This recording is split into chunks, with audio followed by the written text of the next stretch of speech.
का साड़ी पहन के आए और मधुबनी सिल्क और पेंटिंग के बढ़ावा के लिए आपने क्या घोषणा की? आप राजनीति करने गए थे या जनता को आंख में धूल झोंकने गए थे?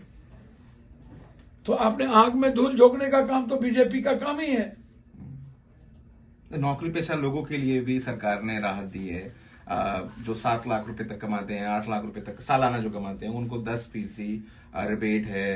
तो कई स्लैब में चेंजेस किए गए हैं। 30% भी तो है, उस स्लैब को भी तो देखिए। 10 लाख से 12 लाख आपने किया, और उसके बाद आप 25 लाख वाले को देख लीजिए, 30% टैक्सेस कर दिया, आप 40% कर दिए। अब कितना बोझ किस पे पड़ेगा? किसान के लिए क्या किया? हेल्थ सेक्टर में आपने क्या किया? एक भी हेल्थ सेक्टर के लिए घोषणा है, जो सबसे ज्यादा महंगा है। हेल्थ के जांच पर आप बात नहीं की, अल्ट्रासाउंड पे, सीटी स्कैन पे, एमआरआई पे बात नहीं की, कैंसर पेशेंट के लिए आपने बातचीत नहीं किया।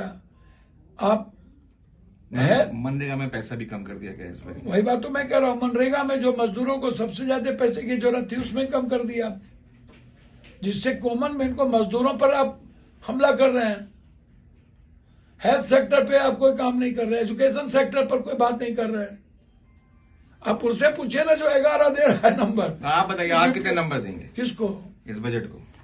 इस बजट को मैक्सिमम 3, 2, अच्छा, 4, और लोग तो 0 बोलेंगे, हम तो 4 पर भी दे रहे हैं। नहीं, सरकार की तरफ से कहा जा रहा है कि तमाम बीजेपी सांसद जाएं और लोगों को बताएं कितना बढ़िया बजट है, लोगों को राहत मिलेगी, मिडिल क्लास के लिए बजट आया है। भैया गणेश भगवान को दूध पिला दिए थे ये, जब बैठले बैठले भोला बाबा को, गणेश भगवान को।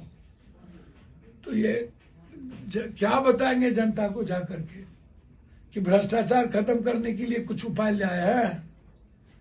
क्या बताएंगे ये जनता को जाकर के कि फैक्ट्री के लिए, रोजगार के लिए बढ़ावा दिया है, अग्निवीर समाप्त कर दिया है, संविदा जैसी चीज को खत्म कर दी गई है, एग्जामिनेशन फेयर एंड फेयर की बात की है। ये जनता को क्या बताएंगे? कौन सा बजट है? और जो मोदी जी के लगातार 10 साल के बजट है, उसका मूल्यांकन कर लीजिए।